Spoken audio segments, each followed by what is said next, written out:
Para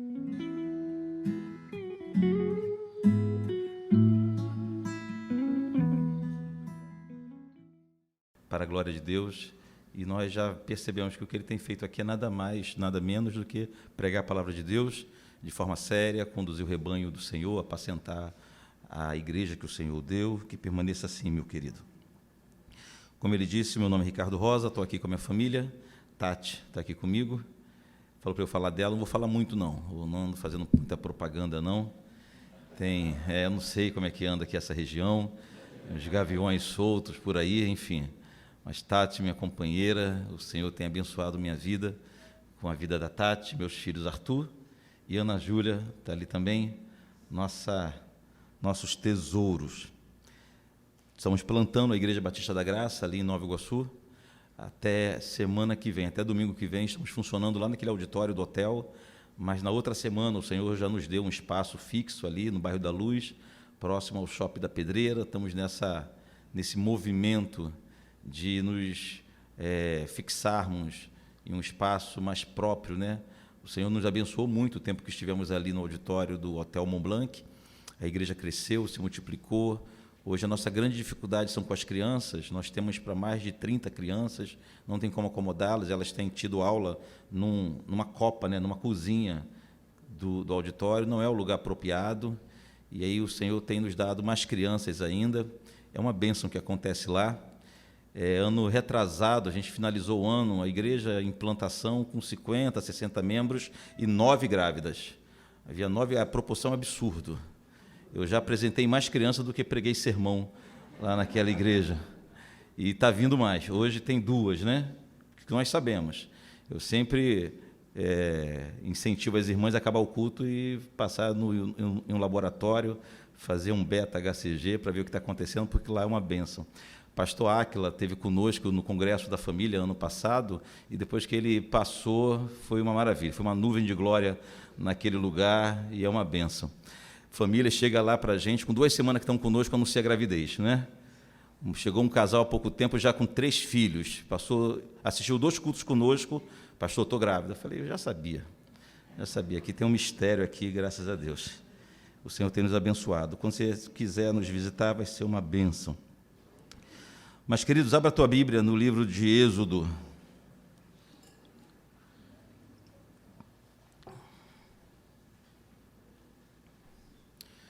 Êxodo, no capítulo 18, eu estou usando a versão ARA da Bíblia. Êxodo, capítulo 18, segundo livro da Bíblia.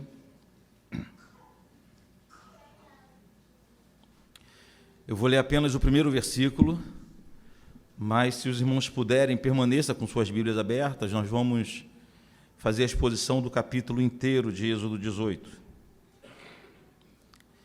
Então, Êxodo 18, capítulo 1, versículo 1, perdão, capítulo 18, versículo 1. Diz assim na minha versão: Ora, Jetro, sacerdote de Midian, sogro de Moisés, ouviu todas as coisas que Deus tinha feito a Moisés e a Israel, seu povo, como o Senhor trouxera a Israel do Egito. Somente até aqui. Vamos falar com Deus. Pai querido, nós te louvamos porque, mais uma vez, aqui nessa noite, tivemos a chance de ler uma pequena porção das Sagradas Escrituras. Pai amado, agora nós clamamos pela atuação poderosa do Espírito Santo, nos fazendo entender. Necessitamos agora da iluminação que só o Espírito Santo pode nos dar. Se o Espírito Santo não agir poderosamente nesse momento, ó Pai, eu falarei em vão, meus irmãos me ouvirão em vão. Que não seja assim. Que seja mais uma daquelas noites em que o teu povo é edificado nesse lugar e o teu nome é glorificado, exaltado aqui nesse lugar, através da tua santa palavra, Pai. É em nome de Jesus que nós clamamos. Amém e amém. Esse é um ponto do livro de Êxodo que aparentemente trata de um assunto pessoal de Moisés. Os irmãos conhecem Êxodo. Êxodo é a história da saída e da peregrinação. À primeira vista, parece que o narrador faz uma pausa na história de Israel para contar um episódio que aconteceu na família de Moisés. Mas nós vamos entender que mesmo esse episódio pessoal ocorrido na família de Moisés teve implicações, teve resultados práticos positivos para todo o povo. Nesse momento da história, aqui no capítulo 18, o povo de Deus já estava amadurecendo. Um povo que foi gerado sob escravidão, a geração do povo foi na escravidão, mas o povo nasceu de verdade quando passou pelas águas do Mar Vermelho. Não é à toa que em 1 Coríntios 10, Paulo compara a passagem pelo Mar Vermelho ao batismo cristão. Não é à toa também que a gente observa que até esse ponto do livro de Êxodo, o povo, quando pecava de forma terrível, o Senhor respondia com milagres. O povo murmurava e, devido em algum momento, até se rebelou contra Moisés e contra o Senhor, e não há uma única palavra de censura de Deus. Pelo contrário, Deus respondia à censura, à murmuração do povo nesse período com grandes milagres. Não é que murmuração deixou de ser pecado ou não era pecado naquela época. É porque nós percebemos nitidamente que nesse momento da história o povo de Deus está sendo tratado como uma criança recém-nascida. E nós sabemos que nós não disciplinamos as crianças recém-nascidas como disciplinamos os mais velhos. A gente observa nitidamente que, enquanto o povo não recebeu a lei, o Senhor agia de forma espetacular, porém muito misericordiosa a cada pecado do povo. O povo murmurava e o Senhor abençoava com milagre. Murmurava de novo e o Senhor lhe dava outro milagre. E se rebelou contra Moisés, o Senhor lhe dava outro milagre. Até o capítulo 19 de Êxodo. No capítulo 19, Moisés sobe ao Monte Sinai e recebe a lei. Lá no capítulo 31, 32, quando ele desce e o povo está pecando, aí Deus passa a agir com o seu povo de forma diferente. Aquele pecado na descida do Monte Sinai, depois do recebimento da lei, é punido com ira severa. Mais de 3.000 homens morrem por causa da idolatria ao bezerro de ouro. Então a gente percebe nitidamente que Deus está tratando com um povo que acabou de nascer, um povo que está amadurecendo ainda. O povo tinha passado pelo mar, tinha passado por episódios de murmuração e visto grandes milagres. O episódio da água que jorrou da rocha é algo espetacular. No capítulo anterior, o povo viveu sua primeira grande batalha contra os amalequitas. É um povo que está aos poucos amadurecendo diante do Senhor. Até chegar esse ponto em que aparentemente a impressão que nós temos, como eu disse, é que o narrador faz uma pausa, abre um grande parênteses, para tratar de um assunto pessoal de Moisés, mas não é isso que acontece. Nós veremos que essa questão pessoal, ou essa questão da família de Moisés, tratada toda aqui no capítulo 18 de Êxodo, teve implicações, boas implicações, para todo o povo de Deus. Vamos voltar ao texto com atenção? O primeiro versículo que nós lemos hoje, ou o único versículo que nós lemos ainda, nos apresenta ou nos reapresenta o sogro de Moisés, um homem chamado Jetro. Ora, Jetro, sacerdote de Midian, sogro de Moisés, ouviu todas as coisas que Deus tinha feito a Moisés e a Israel, seu povo, como o Senhor trouxera Israel do Egito. Queridos, olha aqui para mim, pelas informações que a Bíblia nos passa sobre Jetro, nós chegamos à conclusão de que esse era um grande homem. E quando eu falo grande homem, eu estou me referindo ao seu caráter, à sua hombridade. Jetro deveria, de fato, ser um excelente homem. Toda vez que a Bíblia faz referência a esse homem, está o colocando em uma posição de um homem de honra, um homem sábio, que do alto de sua sabedoria, do alto de sua experiência, aconselha a Moisés, aconselha o povo. A figura que nós temos de Jetro é daquele homem já idoso, porém, uma figura extremamente agradável, que esbanja sabedoria por onde quer que passa. Porém, ele não servia, ele não adorava o Deus de Abraão. Ele não adorava o Deus dos israelitas. Ele veio da terra de Midian, ele era sacerdote. Midian, ou o povo de Midian, também era da linhagem de Abraão, mas não por Isaque. Provavelmente um povo politeísta, vários deuses havia ali em Midian. E Jetro era sacerdote nessa região.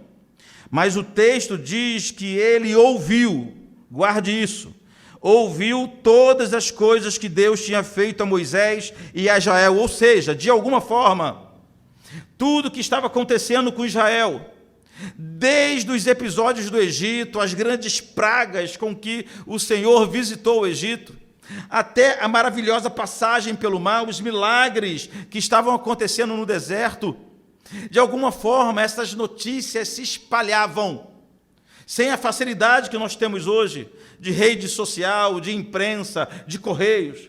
Nós não sabemos como, mas as proezas de Deus se espalhavam por toda a região, até chegar em Midian, até chegar aos ouvidos de Jetro, sogro de Moisés. Foi quando ele tomou uma decisão, e verificar se tudo isso era verdade.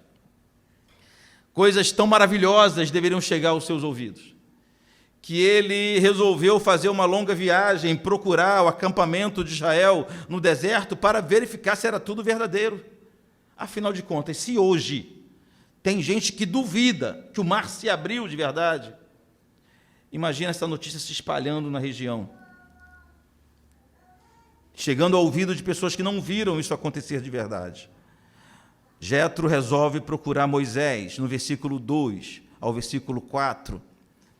Jetro, sogro de Moisés, tomou Zípora, mulher de Moisés, depois que este lhe enviara com os 2 filhos dela, dos quais um se chamava Gerson, pois disse Moisés, fui peregrino na terra estrangeira, e o outro Eliezer, pois disse, o Deus de meu pai foi a minha ajuda e me livrou da espada de Faraó.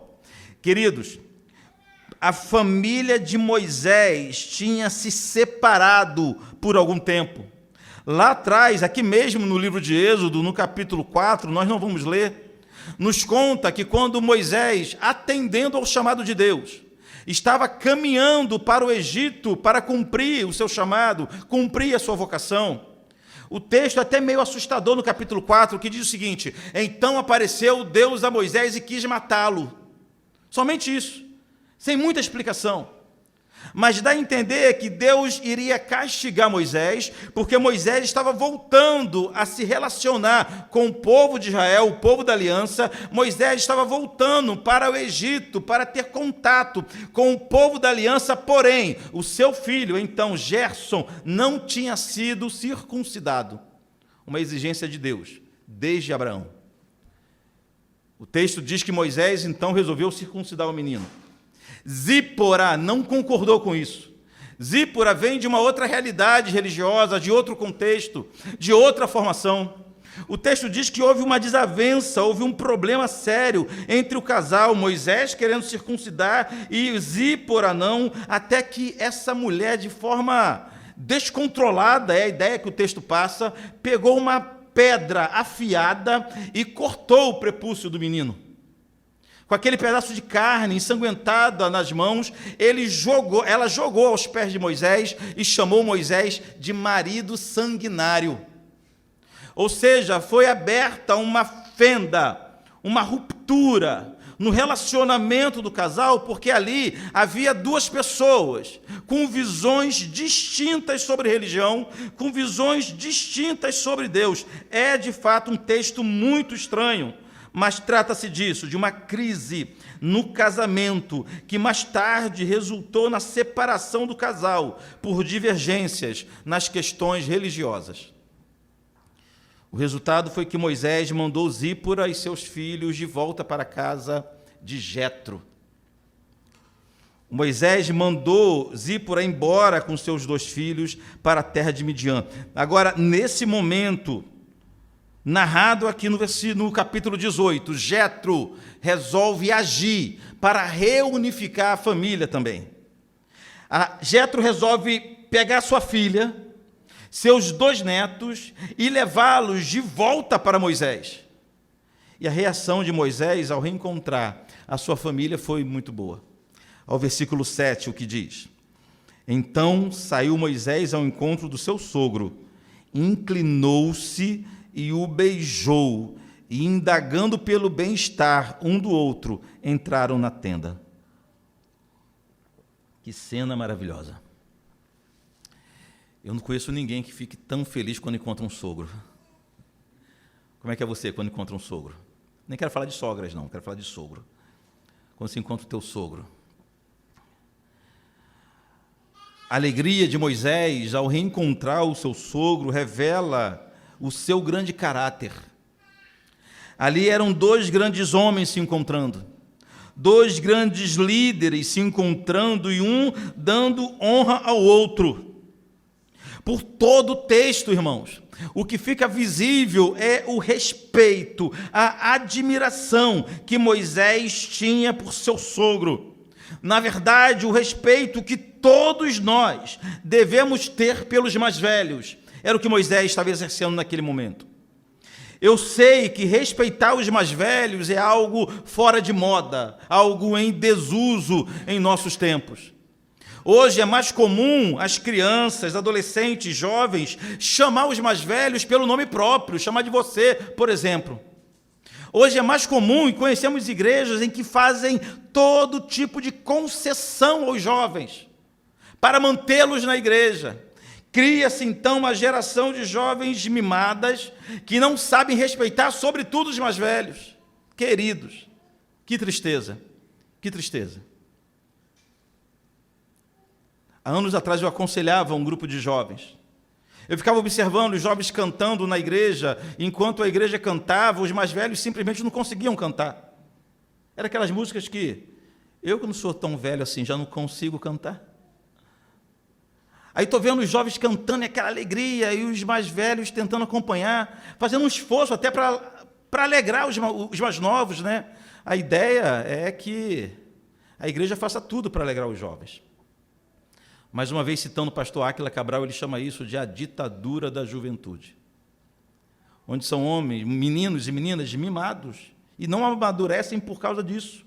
Porque cada vez está mais difícil eles amadurecerem, porque nós os criamos assim.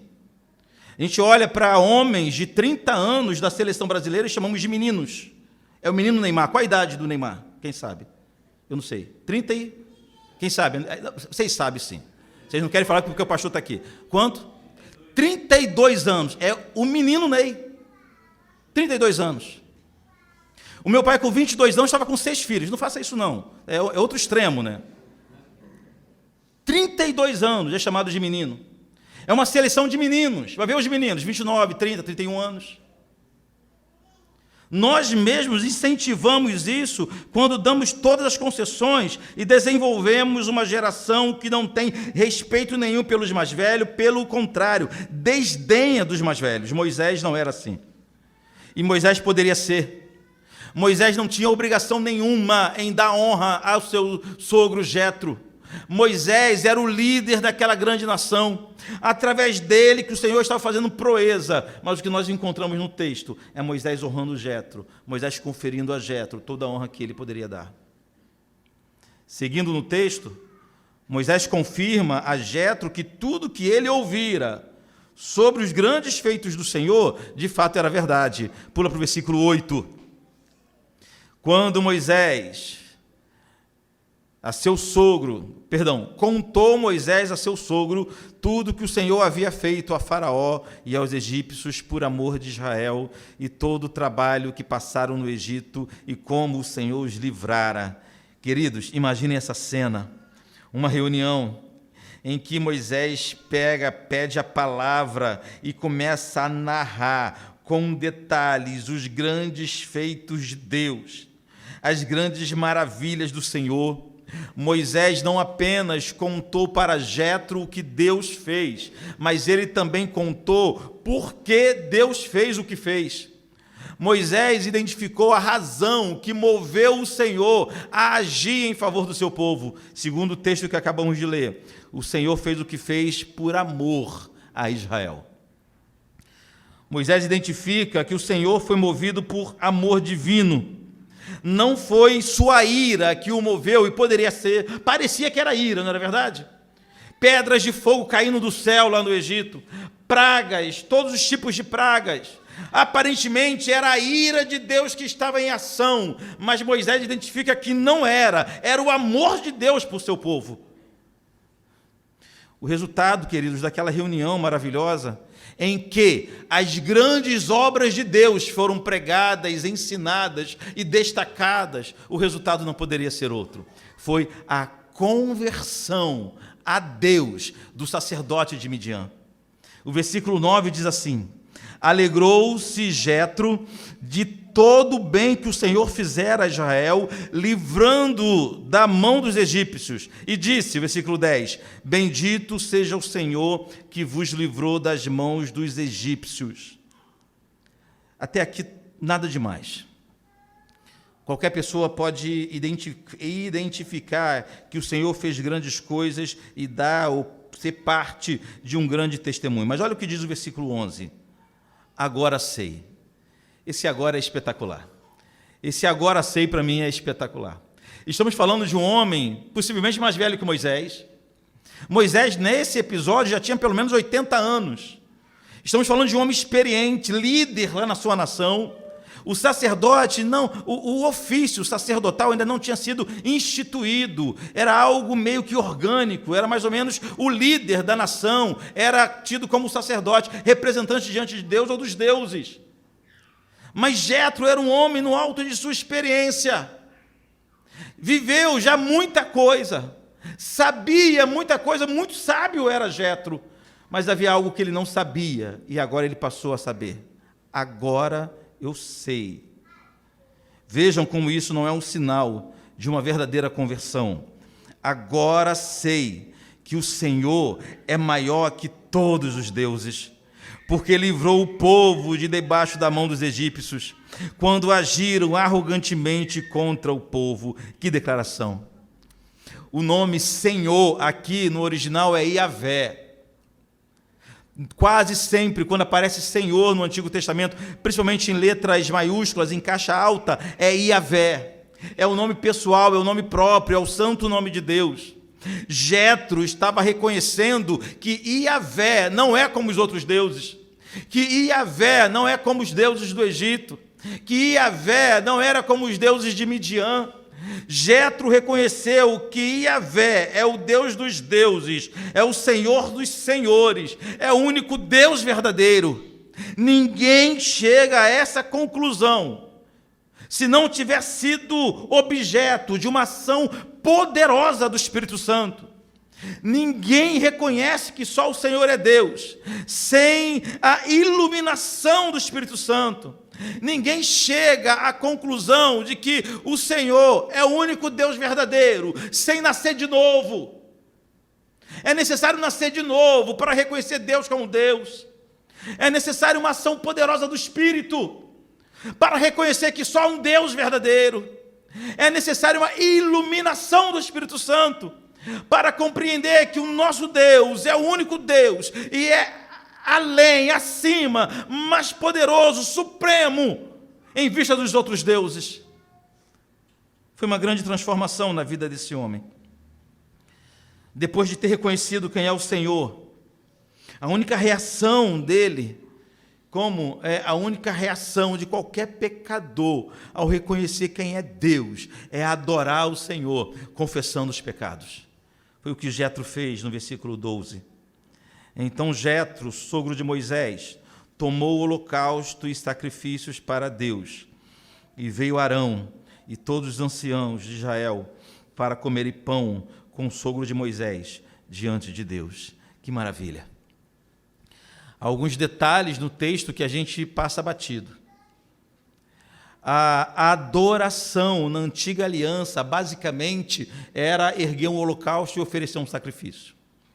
Na antiga aliança, a adoração, o culto da igreja, não era da forma que nós fazemos hoje, com músicas, com cânticos, todos cantando a uma só voz, não. Na antiga aliança, basicamente, a adoração era fazer um holocausto e oferecer a Deus um sacrifício. Isso era adorar na antiga aliança ou no Antigo Testamento.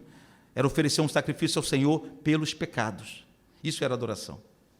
A ideia de adoração do culto como um ajuntamento em que cantamos, louvamos, nos alegramos, ouvimos a pregação, é neotestamentária. No Antigo Testamento, não, a adoração era o holocausto, fazer o holocausto, o sacrifício pelos pecados. Compreende isso? Por isso que quando o Senhor Jesus encontra a samaritana, lá no poço de Jacó, e quando o Senhor Jesus desmascara aquela mulher, revelando o seu pecado, o que ela fala? Mas nós não sabemos onde adorar.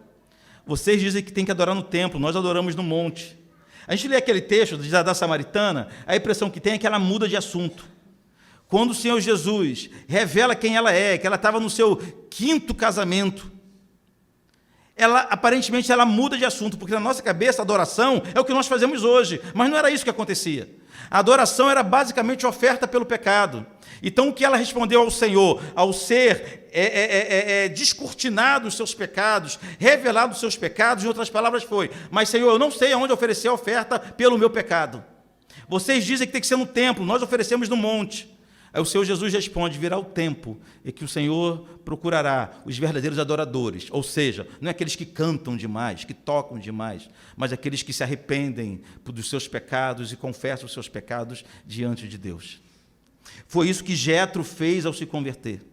A sua primeira reação ao conhecer o Deus de Israel, ao conhecer o Deus de Abraão, foi erguer um holocausto, foi erguer um altar, oferecer um holocausto, oferecer um sacrifício por seus muitos pecados, em uma cerimônia que aí sim terminou numa grande confraternização. Uma mesa posta, o texto diz que vieram Arão, mais os anciãos de Israel, e comeram o pão com o sogro de Moisés.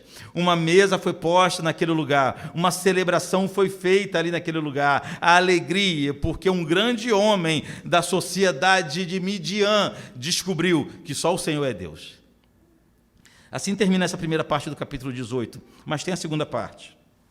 Na segunda parte, Jetro continua sendo uma figura importante, não apenas para Moisés, mas para todo o povo de Israel. Versículo 13. No dia seguinte, assentou-se Moisés para julgar o povo, e o povo estava de pé diante de Moisés desde a manhã até o pôr do sol. Vendo, pois, o sogro de Moisés tudo o que ele fazia ao povo, disse: que é isso que fazes ao povo? Por que te assentas só, e todo o povo está em pé diante de ti, desde a manhã até o pôr do sol? Respondeu Moisés ao seu sogro: é porque o povo me vem a mim para consultar a Deus. Agora, aqui nesse episódio, Jetro ficou espantado com o que ele viu. Passado o primeiro dia da festa, da confraternização, da conversão, da recepção de novos membros ali naquela comunidade, Jetro ficou assustado porque a multidão se reunia perante Moisés para ter suas demandas resolvidas. Queridos, não era pouca gente. Especialistas falam em torno de 4 ou 5 milhões de pessoas. Eu trabalho com alguma coisa em torno de 2 milhões de pessoas. Era a comunidade de Israel no deserto. 600 mil homens de guerra era o que tinha. Conta isso mulheres e crianças, era uma multidão imensa. 2 milhões de pessoas. Eu costumo comparar a população de Nova Iguaçu, mais Caxias juntos. Era muita gente. Grande parte se reunindo diante de Moisés para resolver suas demandas, suas desavenças. Qualquer problema que havia entre irmãos tinha que levar para Moisés julgar. Qualquer irregularidade no povo era levado a Moisés. Algum crime, alguma contravenção levava-se a Moisés, para Moisés julgar. Jetro viu aquilo e ele percebeu algo que ninguém tinha percebido antes, que aquilo iria gerar uma fatalidade, ou 2 fatalidades em Israel. Se Moisés continuasse liderando o povo da forma que estava liderando, ele morreria, mas antes ele mataria o povo. Foi isso que Jetro disse. Versículos 17 e 18. O sogro de Moisés, porém, lhe disse: não é bom o que fazes. Sem dúvida desfalecerás, tanto tu como este povo que está contigo. Pois isto é pesado demais para ti.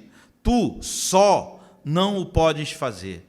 Em outras palavras, ele estava falando o seguinte: Moisés, se você continuar assim, você vai morrer. É trabalho pesado demais para você. E esse povo vai morrer também por falta de atendimento adequado. O que Jetro estava ensinando é que um líder extremamente centralizador para um povo com milhares de demandas é a receita perfeita para um desastre. Jetro disse a Moisés que ele deveria permanecer como representante diante de Deus, se dedicando ao ministério do ensino da palavra e se guardar para as demandas mais sérias, para as questões mais importantes. Jetro ensinou a Moisés que ele deveria dividir a sua carga da liderança com outros homens, a partir do versículo 21. Procura dentre o povo homens capazes, temente a Deus, homens de verdade, que aborreçam a avareza, põe-nos sobre eles por chefes de 1000, chefes de 100, chefes de 50 e chefes de 10, para que julguem este povo em todo o tempo. Toda causa grave trarão a ti, mas toda causa pequena eles mesmos julgarão. Será assim mais fácil para ti, e eles levarão a carga contigo. Jetro estava ensinando Moisés a dividir a carga pesada de sua responsabilidade, mas não a qualquer custo, não com qualquer tipo de gente, não com qualquer tipo de homem, mas no alto de sua sabedoria. E agora, convertido ao Senhor, Jetro destacou as marcas que os homens deveriam ter para auxiliar Moisés. No versículo 21 que nós lemos, diz que devem ser homens capazes, tementes a Deus, e eu gosto dessa terceira qualificação, homens de verdade. Homens de verdade. É possível, como não há nada de novo debaixo do sol, é possível que já deveria existir em algum grau, em alguma medida, a mesma dificuldade de amadurecimento que nós encontramos hoje em alguns homens. A mesma dificuldade. Eu já falei isso aqui dos meninos de 30 anos, 32 anos, que se recusam a assumir responsabilidade. E o mundo vive entre dois extremos. De um lado, nós temos homens frouxos, irresponsáveis, que não tratam nada com seriedade, que não assumem nenhum compromisso com a vida, manipuláveis, fracos em todo sentido. Aí, de vez em quando alguém tenta mexer nisso, cria uma geração de homens brutos, ignorantes, que não tem nada de Deus também. São dois extremos pecaminosos. É possível que, em alguma medida, no arraial de Israel, já estivesse acontecendo algo semelhante a isso. Aí Jetro fala o seguinte: não são homens quaisquer, são homens de verdade, que devem dividir essa carga contigo. O que nos chama a atenção é que as marcas exigidas para auxiliar Moisés não apontavam para a capacidade intelectual e nem para a formação acadêmica daquele homem, mas sua moral deveria preceder sua capacidade intelectual e acadêmica. Jetro não falou das qualificações intelectuais que os homens precisavam ter. Por quê? Porque antes das qualificações intelectuais e da formação acadêmica, o que deve se observar em um obreiro é sua moral, é seu caráter, é sua hombridade.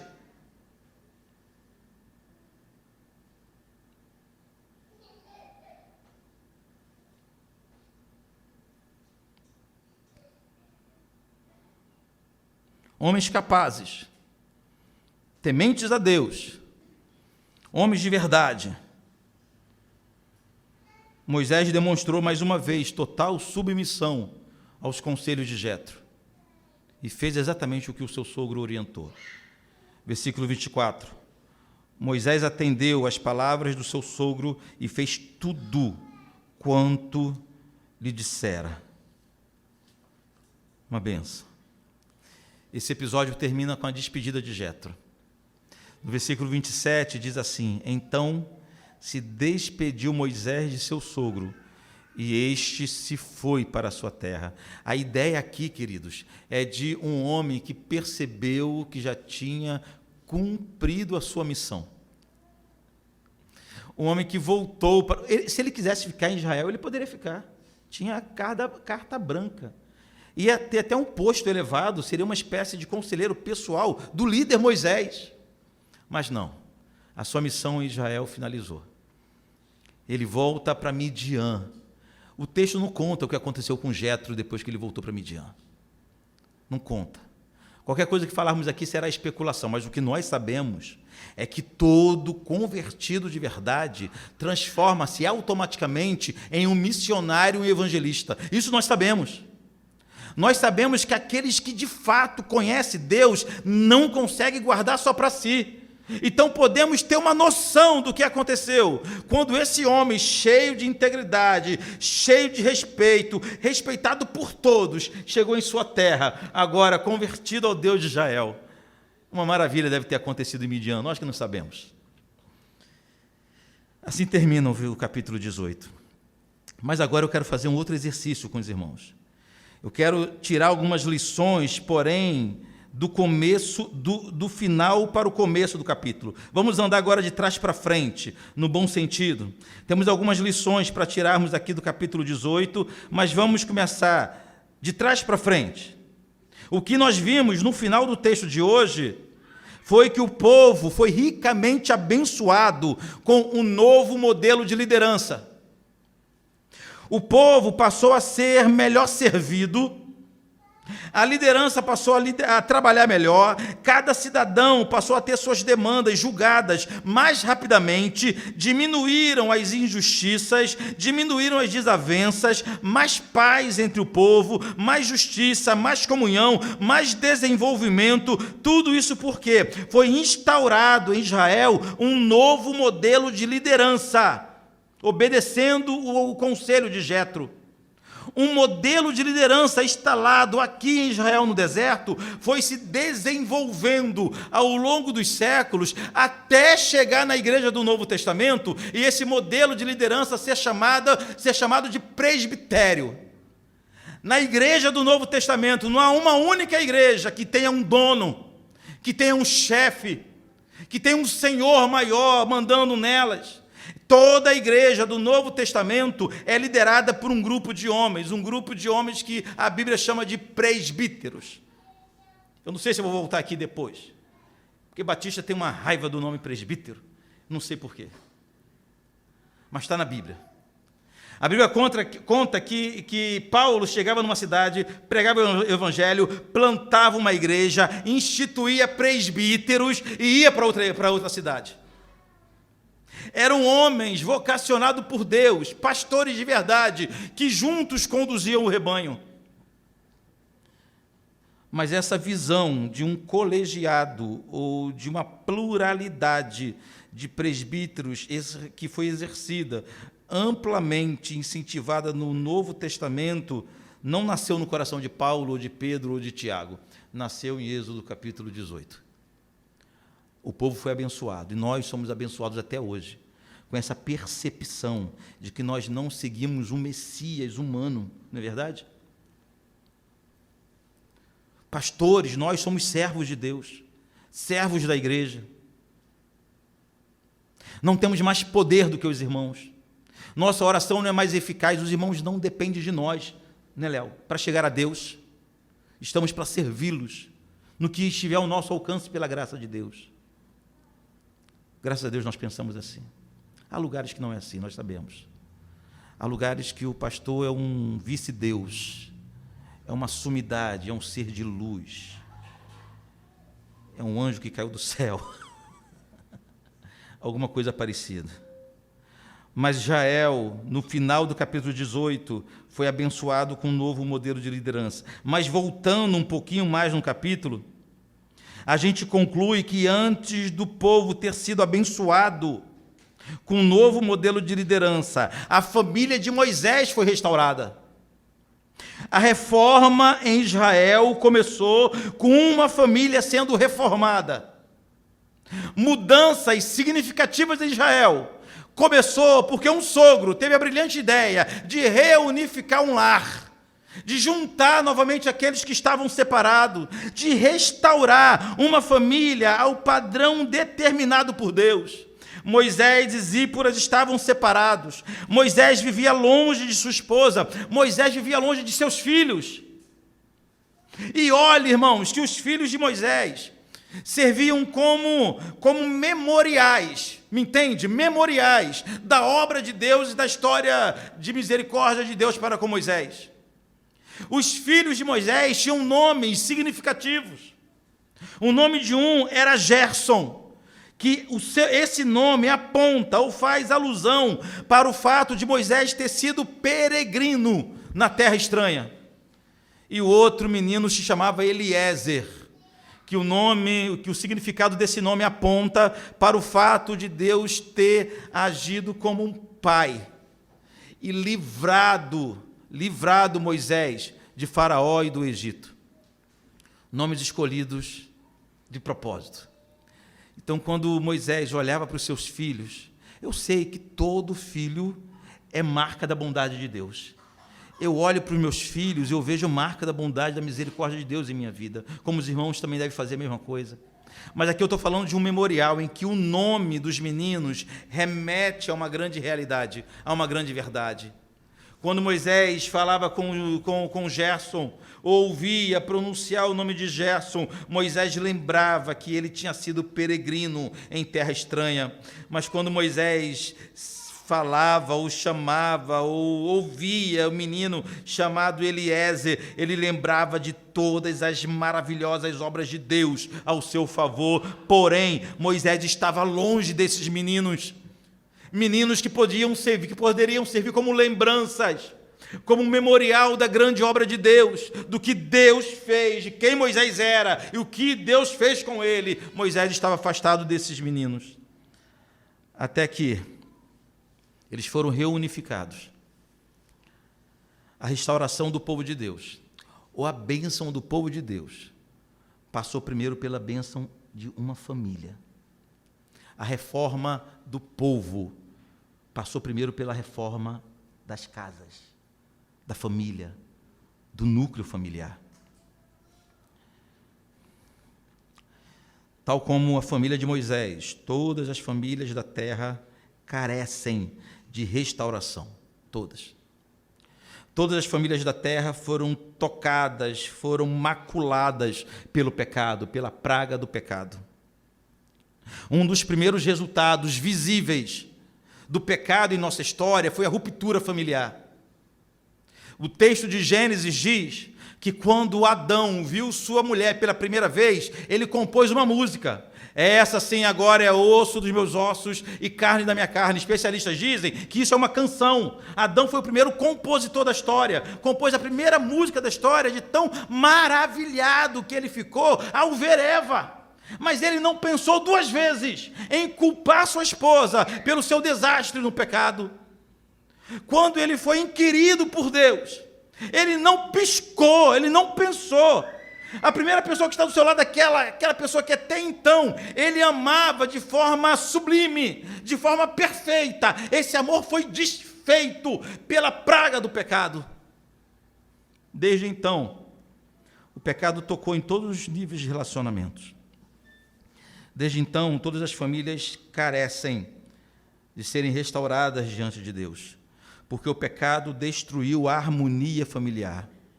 Assim que o pecado entrou na história, homem e mulher, que se amavam perfeitamente, tornaram-se concorrentes. Não é assim até hoje? Não parece que é uma corrida louca?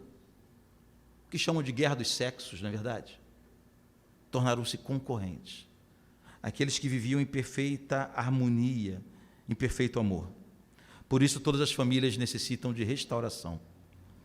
O pecado não destruiu somente o relacionamento entre homem e mulher.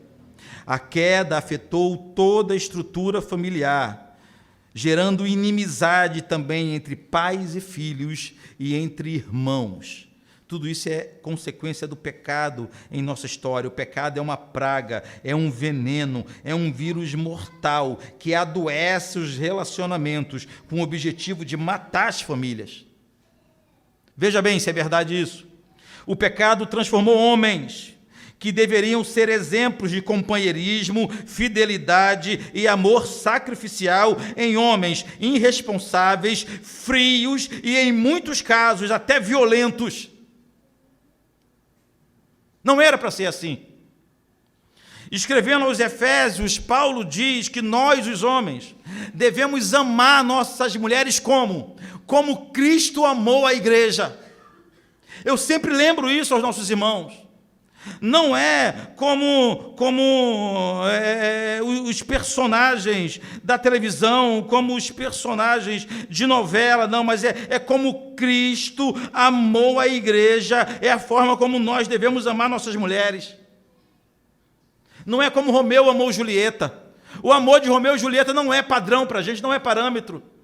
Não é como o príncipe amou a Branca de Neve, não. É como Cristo amou a igreja. E como que Cristo amou a igreja, irmãos? Só os homens agora. Como que Cristo amou a igreja? Amou ao ponto de morrer por ela, de se sacrificar por ela, de dar a vida por ela. Não é tirar a vida, não é fazer outra coisa qualquer, mas é amar ao ponto de entregar-se, de sacrificar-se, de morrer por ela. É o exemplo que nós temos do amor de Jesus Cristo.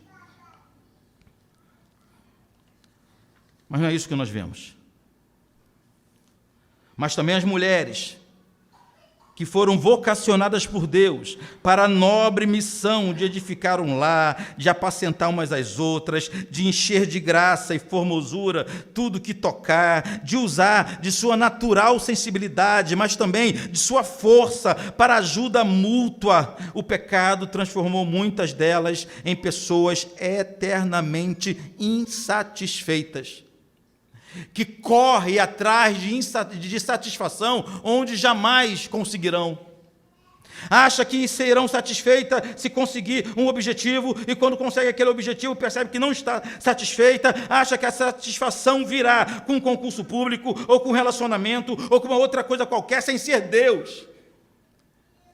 E passa a vida inteira incompleta, perseguindo satisfação em outro lugar, sem ser na missão que o Senhor a deu.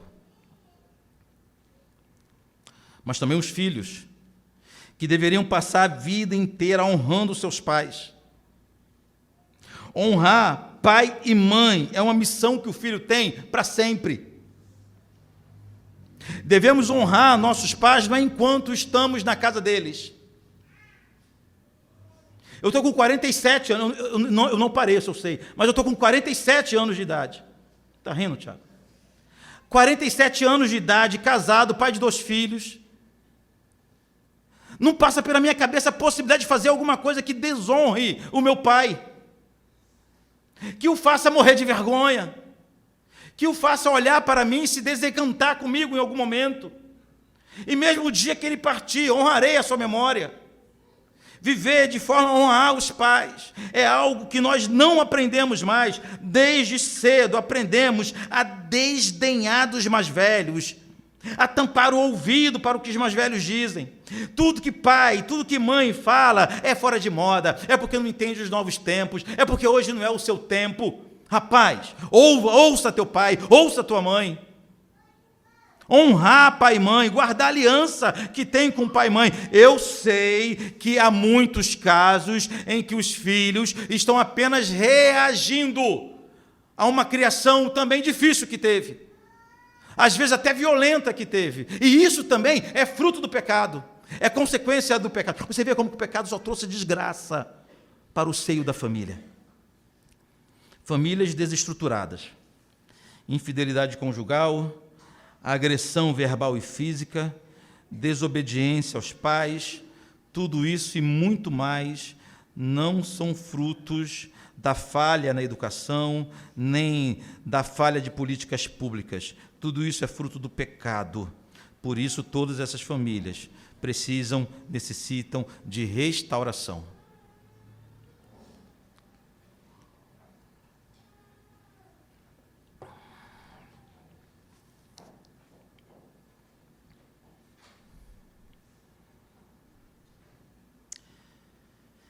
Mas voltando no capítulo 18, vamos retroceder um pouco mais para a primeira parte.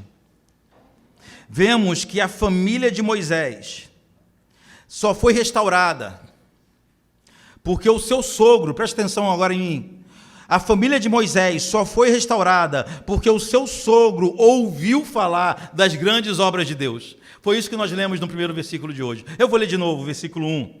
Ora, Jetro, sacerdote de Midian, sogro de Moisés, ouviu todas as coisas que Deus tinha feito a Moisés e a Israel, seu povo, como o Senhor trouxera Israel do Egito. Então, queridos, nós concluímos que o povo de Deus é abençoado quando as famílias são restauradas, e as famílias são restauradas quando alguém dentro de casa, no seio da família, ouve sobre as grandes obras de Deus. Famílias não são restauradas simplesmente participando de congressos, onde o pastor palestrante é pastor / comediante. Famílias não são restauradas dessa forma. Famílias não são restauradas quando participam de campanhas, correntes ou encontros cheios de misticismo, cheio de magia, de simpatia. Não é assim.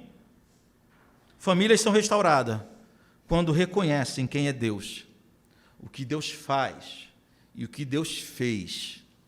Assim, e é assim, dessa forma, não de outra. Há muita gente correndo atrás da restauração de sua casa, correndo atrás da restauração de sua família, de forma sincera, honesta, porém da forma errada. Porém procurando em fontes erradas. Porém procurando os meios, agindo por meios errados. Famílias são restauradas somente quando reconhecem quem Deus é. Estamos falando de conversão. Estamos falando da necessidade urgente de pregar o Evangelho para nossas casas. Vai haver restauração na sua casa, não é quando você lê um livro tal, e há bons livros.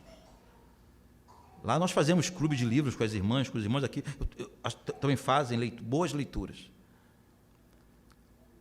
Mas as famílias serão restauradas quando for pregado o Evangelho dentro da casa. O que falta é a pregação do Evangelho. O que falta é todos saberem que são pecadores, estão em inimizade contra Deus, mas têm em Jesus um grande Salvador. O que falta-nos é conversão, irmãos. Não é terapia, não é terapia de grupo, é conversão que nos falta. Você não precisa que o seu marido seja mais compreensivo, não. Você precisa que ele se converta mais. Ore por sua conversão. Você não precisa que a sua esposa seja mais atenta, não, você precisa que ela se converta. Você precisa que os seus filhos se convertam, que seus pais encontrem Jesus. É isso que nós precisamos. A minha esposa precisa de um marido mais crente, não é um marido mais inteligente, mais sábio, mais atencioso, um marido mais cristão. À medida que o Evangelho toma conta de nossa vida, à medida que o Evangelho dominar o nosso coração, à medida que nos voltarmos para Deus, reconhecendo quem Ele é, o que Ele fez, o que Ele faz, nos santificando diante de Deus, automaticamente eu serei um melhor marido, um melhor pai, um melhor filho. É de Cristo que nós precisamos, é do Evangelho que nós precisamos. Por isso eu quero terminar com apenas 2 aplicações hoje. A primeira, você quer restaurar a sua casa? Comece falando sobre a obra de Deus para os da sua família, em especial a obra do Calvário. O que aconteceu no Monte Calvário? Por que Cristo morreu do jeito que morreu? Por que Deus entregou o seu Filho para morrer por pecadores naquela maldita cruz? Conte isso para a sua casa, conte isso para a sua família. Agora, se você já tem uma família restaurada pela graça de Deus, e eu creio que a maioria de nós, famílias que já encontraram Jesus, que já servem juntos ao Senhor, mas você compreende que é necessário uma manutenção, um estado sempre de vigilância.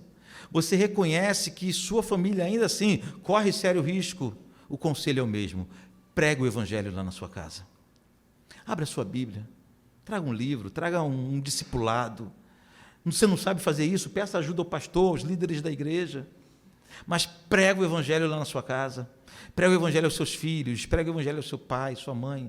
Pregue o Evangelho ao seu esposo, sua esposa. Pregue o Evangelho. Queridos, se o Evangelho não os transformar, nada mais os transformará. Conte para eles as grandes obras de Deus. Conte cada uma das grandes obras de Deus na história da humanidade. na história da igreja, na tua história, mas especialmente, volto a dizer, a grande obra de Deus realizada na cruz do Calvário. A grande obra de Deus realizada para reconduzir pecadores de volta ao Senhor. Pregar, anunciar, explicar, contar a todos sobre as grandes obras de Deus pode mudar a história da sua casa e, consequentemente, a igreja será abençoada também. Amém?